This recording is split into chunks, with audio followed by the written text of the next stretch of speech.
Iya, iya, mekar ya hidungnya, bulunya keluar semua. Hey guys, welcome back to my fucking sexy channel, my bro, with me Bang lu paling tutok ya. Kali ini gua mau share ya sedikit cuplikan waktu gua live streaming ya. Jadi buat lo yang pada ketemu ini channel, jangan lupa guys mampir ke tempat gua setiap jam setengah 3 sore lah ya.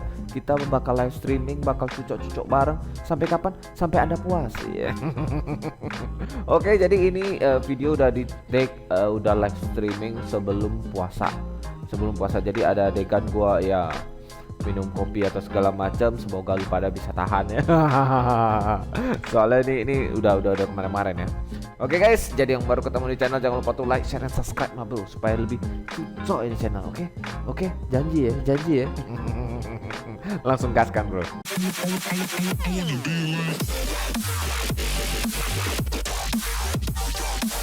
Gua sebentar. Karena pada video ini gue akan menantang lo untuk menebak siapa pelaku dari kasus mengerikan ini. Di akhir sesi video, gue mau lo menebak pelakunya karena kasus ini sempat menjadi kasus yang tidak terpecahkan sampai ada komunitas rahasia yang anggotanya adalah sekumpulan orang. Sebentar, apa gimana?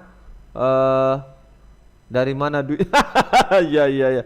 Series Kingdom Hearts dari awal sampai akhir banget tuh di porting ke PC 3 tahun yang lalu. Oke, orang jenius berkumpul kita untuk ini dulu menyelesaikan kasus ini. Nanti gue bakalan ceritain kasusnya, ceritain juga orang-orang yang sekiranya terlibat di sekitaran kasus ini. Lalu gue mau lo menggunakan insting lo menebak siapa sekiranya pelakunya. Sedikit peringatan ya, petunjuk dalam cerita ini pada dasarnya itu minim. Tapi kalau sekiranya tebakan lo benar, mungkin lo punya bakat dan insting untuk menjadi seorang detektif. Tapi sebelum kita masuk ke cerita tersebut ya, hai semua, nama gue Ewing, dan jangan lupa untuk subscribe, terus juga nyalain nih notifikasinya. Lalu sebarkan video ini ke semua teman-teman lo yang sekiranya suka cerita video gue juga ke teman-teman lo ya, berdasarkan kisah yang kita. masalah populer Jumat, malam Jumat untuk episode kali ini. Yang most populer pada tanggal 30 November tahun 1984 terjadi sebuah peristiwa mengerikan di Drexel University di Philadelphia, Amerika Serikat. Sekelompok mahasiswa yang pada saat itu sedang berjalan menuju aula kampus dikagetkan dengan pemandangan yang tragis. Tepatnya di bawah tangga menuju lantai 2 aula tergeletak seorang wanita muda dengan kondisi yang sudah tidak bernyawa. Tubuh wanita misterius ini sudah pucat, kaku, biru, dan tampaknya juga udah dingin. Para mahasiswa yang menemukan jenazah wanita misterius ini itu nggak berani tuh untuk menyentuh atau mendekati sang jenazah. Maka dari itu mereka langsung buru-buru tuh menghubungi pihak berwajib setempat. Gak lama aula di Drexel University itu dipenuhi dengan polisi, petugas medis, petugas olah TKP, dan lain sebagainya. Semua pihak berwajib lalu melakukan pemeriksaan dan hasilnya adalah sebagai berikut. Wanita misterius ini ditemukan dalam keadaan tergeletak di bawah tangga, masih menggunakan celana jeans dan kemeja blaznya. Lalu di atas tubuh sang jenazah ada mantel gitu yang diletakkan rapih. Berarti bukan ini yang perkaos ya, bukan kasus perkaos ya. Yang sedikit menyelimuti sang jenazah. Kalau dilihat dari watak wajahnya ya, usia dari jenazah wanita misterius ini masih di sekitaran 18 sampai 22 tahun. Anak universitas. Lalu tidak ditemukan tanda-tanda kekerasan seksual pada tubuh jenazah karena bajunya lengkap dan tidak ada yang sobek. Namun beberapa spot di wajah sang jenazah ditemukan luka memar dan bekas jeratan kuat di sekitaran leher. Di mulut sang jenazah juga ditemukan air liur yang berbusa keluar dari mulutnya. Dari sini bisa dugaan bahwa jenazah misterius ini sempat dipukul lalu dibunuh, dicekik sampai meninggal. Dari hasil penyelidikan juga, polisi menduga bahwa sang jenazah ini tidak dibunuh di bawah tangga, melainkan di tempat lain. Jadi berdasarkan temuan di sekitaran TKP ya, ada kemungkinan kalau si pelaku itu membunuh si wanita misterius di tempat lain, lalu menyeret jenazahnya ke bawah tangga dan ditinggalkan begitu saja. Nah, selain beberapa temuan tadi, ada beberapa barang yang seharusnya ditemukan, tapi malah tidak ditemukan.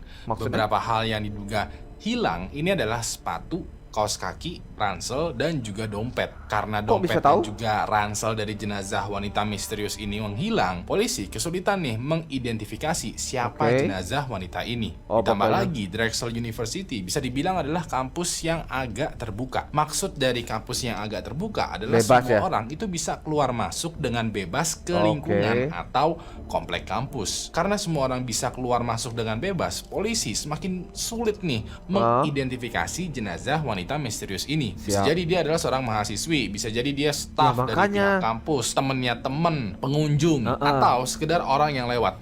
Nggak tahu tuh, terlalu banyak lah kemungkinannya. Nah, polisi pada tahap ini ya kebingungan nih untuk mengidentifikasi siapa jenazah wanita misterius ini. Pas polisi lagi pada kebingungan, tiba-tiba ada mahasiswa gitu yang tahu-tahu masuk ke area TKP sambil teriak-teriak. Si mahasiswa ini langsung dihadang oleh polisi, cuman dia bilang ke polisi kalau dia kenal dengan jenazah ini. Si mahasiswa ini bilang kalau jenazah wanita ini adalah pacarnya yang bernama Deborah Lynn Wilson. Pada saat si mahasiswa ini melihat jenazah, ekspresinya tuh kayak kaget, sedih, kecewa, pokoknya shock banget lah melihat pacarnya ini udah meninggal dunia akibat dibunuh. Polisi pun langsung mengamankan si mahasiswa dan dilakukan interview. Berikut adalah hasil interviewnya. Ternyata mahasiswa ini bernama Kurt Raynor.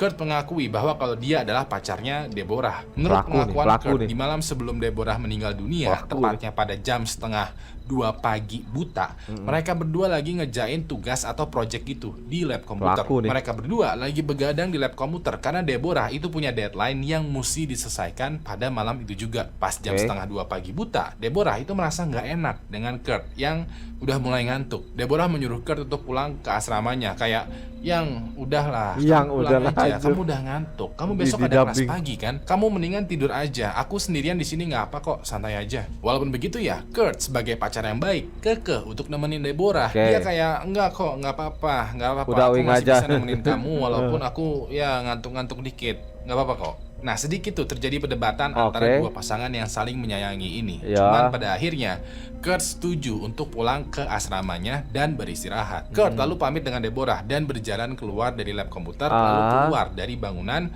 aula kampus. Pas di luar aula kampus, Kurt sempat mampir dulu tuh ke pos security.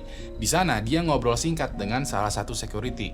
Kurt bilang nih ke security ini, "Pak, kira-kira aman gak ya kampus di pagi buta begini? Itu ada teman saya masih di dalam, masih ngerjain proyeknya." Sang security menjawab, "Oh, aman kok, Mas pergi beristirahat aja.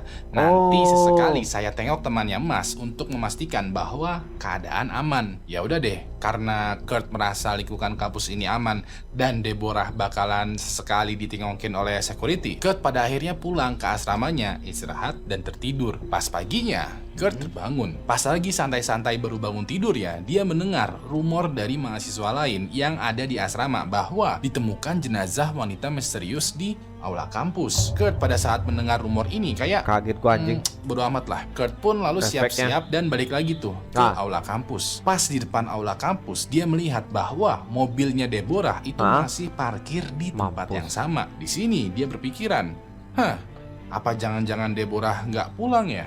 Apa jangan-jangan Deborah itu bener-bener begadang dan nginep di komputer? Ya udah deh, Kurt pun jalan masuk ke aula kampus yang sekarang rame tuh dengan mahasiswa-mahasiswi dan juga pihak berwajib. Pas dia lagi menengok ke keramaian ini, dia langsung kaget dan tersadar bahwa rumor mengenai jenazah wanita misterius yang ditemukan di bawah tangga aula kampus adalah pacarnya sendiri, Deborah.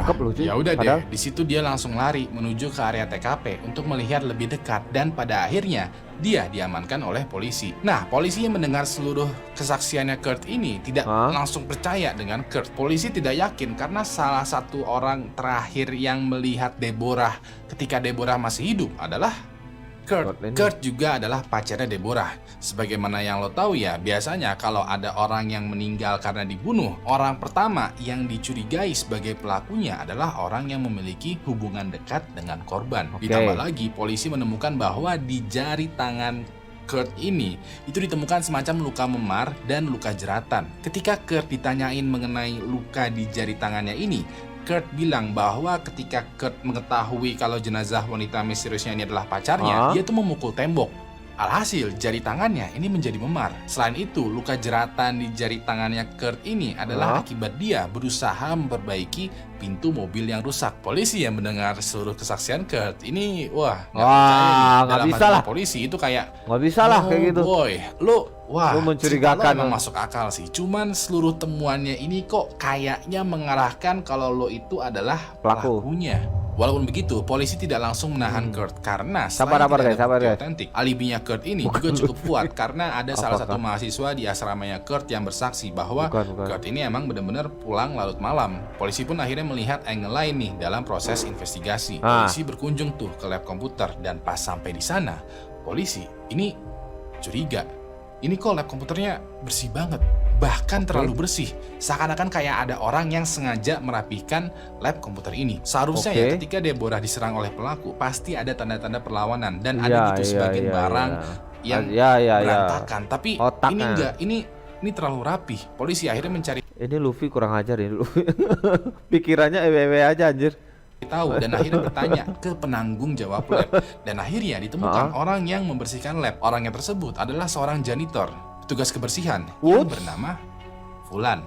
Fulan ketika diinterview oleh polisi mengakui bahwa dia yang membersihkan lab. Fulan bersaksi bahwa ketika shift pagi dia bekerja pada saat jam 5 pagi ya, dia membersihkan dan juga mengepel lorong aula dan ruangan lab komputer. Pada saat dia bekerja, menurut kesaksian Fulan, ruangan lab komputer itu emang agak berantakan. Cuman dia tidak melihat ada orang di sana. Karena lab komputer agak berantakan, dia rapiin tuh lab komputer. Dia juga sapu dan pel bersih lab komputer. Fulan ini kondisinya tidak mengetahui kalau lab komputer yang dia bersihkan sebenarnya adalah TKP yang mempunyai banyak petunjuk. Pada saat diinterview ya, Fulan sangat menyesali perbuatannya. Dia pada dasarnya hanya mengerjakan tugasnya sebagaimana mestinya. Dia tidak tahu apa-apa mengenai peristiwa pembunuhan sampai keramaian terjadi di bangunan aula. Fulan juga mempunyai alibi yang kuat.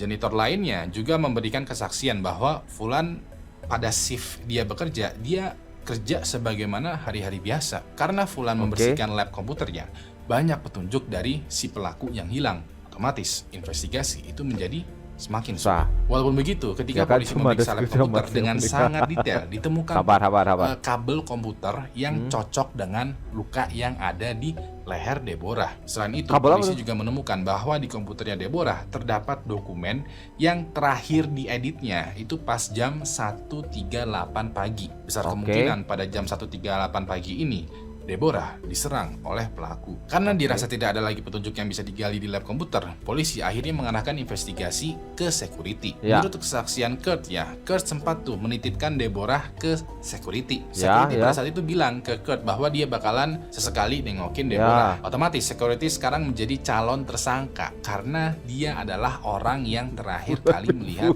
Deborah. Polisi pun akhirnya mengumpulkan security yang sekiranya berjaga pada malam itu dan ternyata ada 3 orang nih. Security yang pertama adalah seorang pria yang bernama Chapman. Chapman adalah seorang security yang ngobrol singkat tuh dengan Kurt di pos security. Dia juga adalah security yang bilang kalau dia bakalan sesekali nengokin Deborah. Pada malam itu, Chapman tadi pos security ya melihat ke arah jendela lab komputer. Pas dia melihat di sana, dia melihat ada siluet seseorang di lab komputer. Ya udah deh, Chapman meradio security lain yang bernama Bronson Ziegler untuk mengecek lab komputer. Diketahui ya, alasan Chapman tidak ngecek sendiri dan malah menyuruh Bronson karena Chapman ini itu lagi jagain depan aula. Posnya emang di sini. Sedangkan Bronson ini posnya emang ada di dalam gedung aula. Jadi menurut Chapman, masuk akal dong kalau dia meminta bantuan Bronson yang ada di dalam aula untuk ngecek lab komputer. Setelah Chapman meradio Bronson, Chapman stay aja di pos security. Meanwhile, sementara itu security kedua adalah seorang pria yang bernama Bronson Ziegler. Pas dia menerima panggilan radio dari Chapman, Bronson bukannya pergi ke ruang lab komputer, tapi malah meradio security lain untuk ngecek lab komputer. Bronson pada saat itu meradio security lain yang bernama David Dixon. Diketahui ya, alasan Bronson tidak ngecek sendiri dan malah menyuruh David karena Bronson ini sudah melewati lab komputer dan dia mesti jalan patroli ke checkpoint selanjutnya. Menurut Bronson ya, daripada gua bolak-balik, mendingan gua minta bantuan David yang ada di belakang yang bakalan lewat lab komputer untuk ngecek ruangan tersebut. Polisi sempat curiga dengan kesaksian Bronson. Cuman Bronson ini itu punya alibi berupa kartu absen yang dicetak di setiap checkpoint. Setelah polisi ngecek kartu absen ini, bener banget dong, Bronson itu tiba di checkpoint tepat waktu. Jadi kecil kemungkinannya tuh untuk Bronson balik lagi ke lab komputer, membunuh Deborah, membuang jenazahnya Deborah, lalu cetak kartu absen. Nggak ada bakat jadi security yang ketiga adalah seorang pria yang bernama David Dixon. David diketahui Nah, adalah ini. seorang veteran militer yang hidupnya tuh disiplin, lurus, dan bersih dari catatan kriminal. Oh, Yang nggak bisa. menarik dari David adalah menurut kesaksian David, dia sama sekali tidak menerima panggilan radio dari Bronson. Walaupun begitu, pada Bos. sekitaran jam 2.15 pagi, pas David berpatroli keliling kampus, menurut pengakuannya ya, dia melihat di lab komputer itu lampunya tuh masih nyala. Dia juga mendengar jelas suara mesin printer yang sedang ngeprint. Pada saat itu, menurut David, kayaknya masih ada orang nih di dalam lab komputer.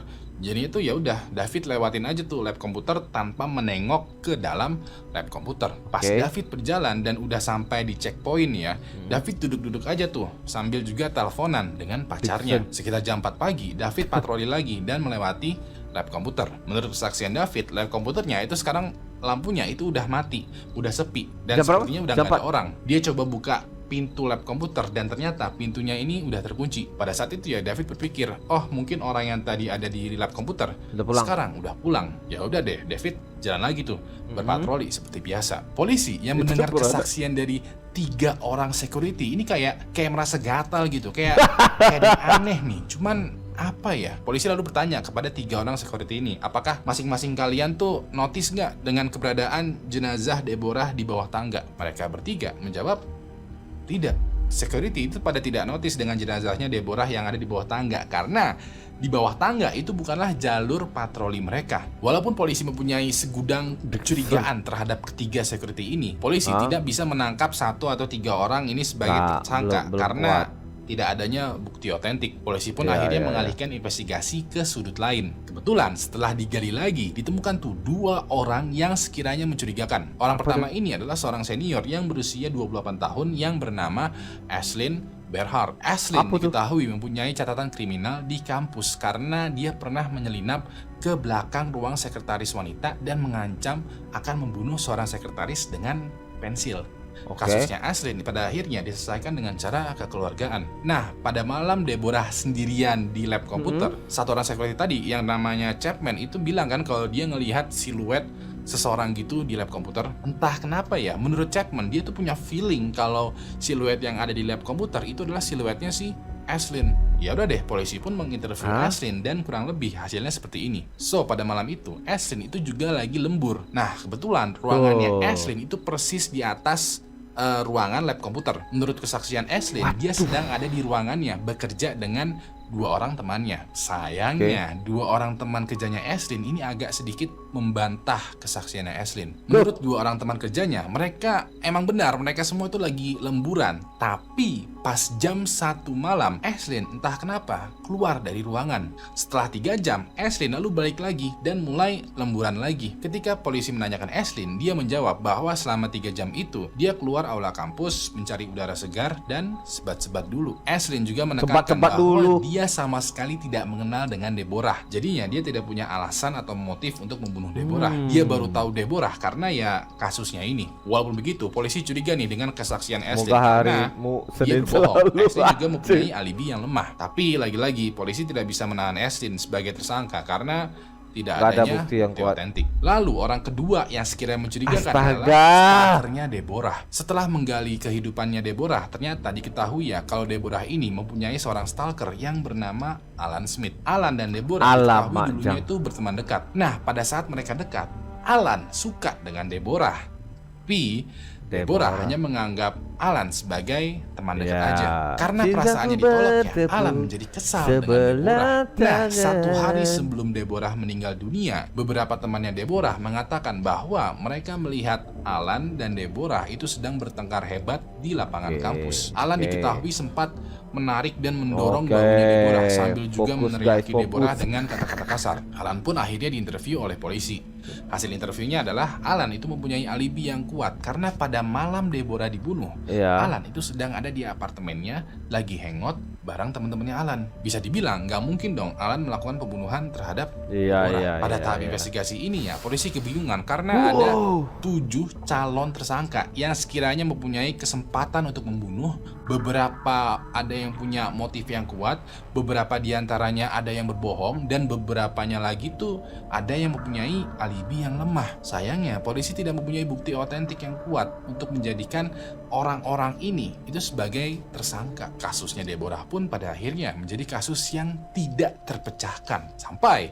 8 tahun berlalu, muncullah titik terang di kasusnya Deborah. Jadi pada tahun 1992, teknologi di dalam proses investigasi itu menjadi sudah cukup maju. Kasusnya Deborah pun dibuka kembali. Nah, detektif yang menangani kasusnya Deborah ini adalah seorang pria yang bernama Bob Snyder. Bob pas mereview ulang kasusnya Deborah ya, ini ikutan kebingungan juga karena dia frustasi. Dia melempar kasus ini ke sebuah komunitas yang bernama Vidocq Society. Nah, sedikit info ya, Vidocq Society adalah semacam komunitas tertutup gitu yang anggotanya merupakan orang-orang jenius dari berbagai macam profesi. Ada yang profesinya sebagai detektif, jaksa, pengacara, ilmu forensik, petugas FBI, dokter, psikolog, psikiater, dan lain sebagainya. Setiap bulannya, anggota dari Vidocq Society itu mengadakan gathering, dan di setiap gathering mereka berdiskusi mengenai kasus atau hal-hal yang tidak terpecahkan. Nah, pada saat gathering, detektif Bob itu menyerahkan dan mempresentasikan kasus Deborah dengan detail ke para anggota Vidocq Society. Setelah kita bikin society kayak gini juga, cuy. Sesi diskusi. Ada nih salah satu anggota Vidocq Society yang bernama Richard Walter itu memberikan komentarnya. Richard diketahui adalah seorang ahli psikolog kriminal dan salah satu pendiri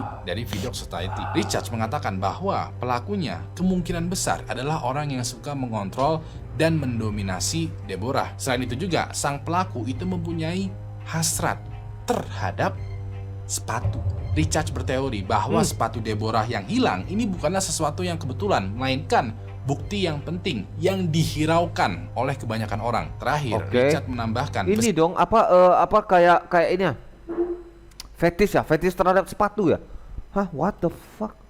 Beda buset dibuka lagi kasusnya setelah 8 tahun jir.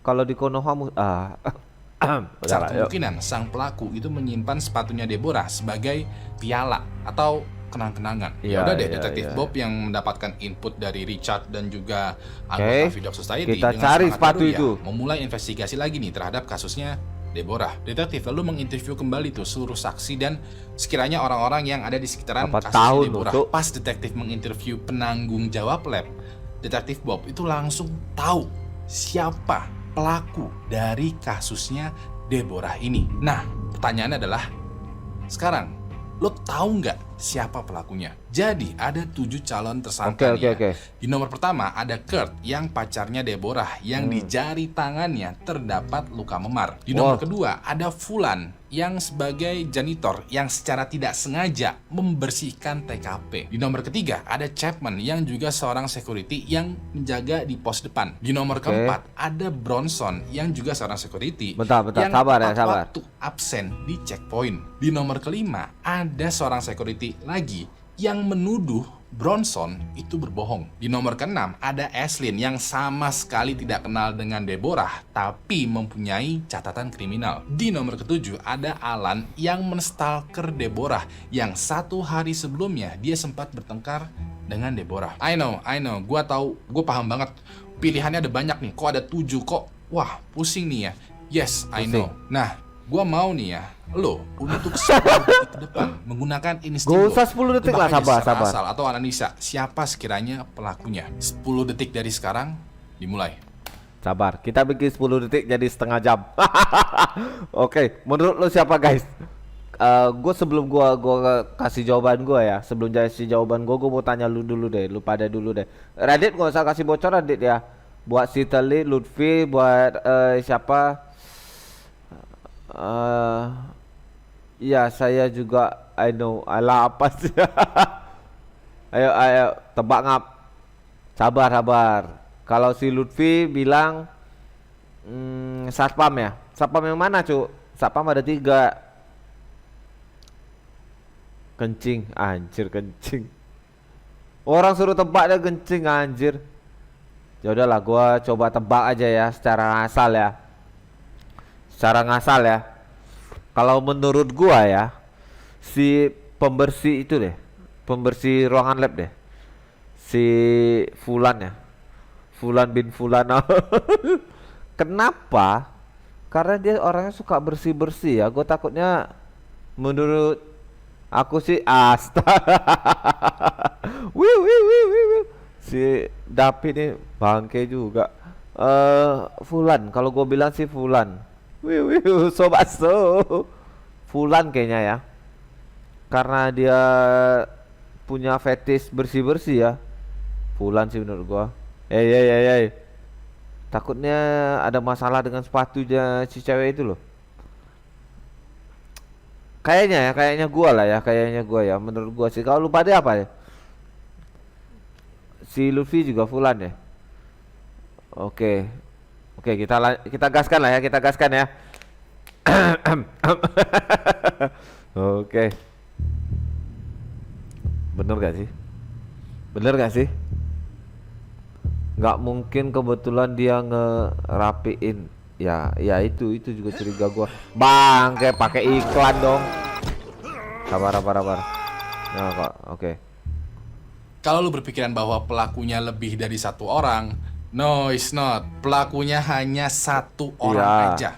Kalau lebih dari Udah satu lu orang, tebak ya? terlalu Oke, rame. mantap. Sekarang gua mau kasih lu kesempatan kedua untuk menebak siapa pelakunya.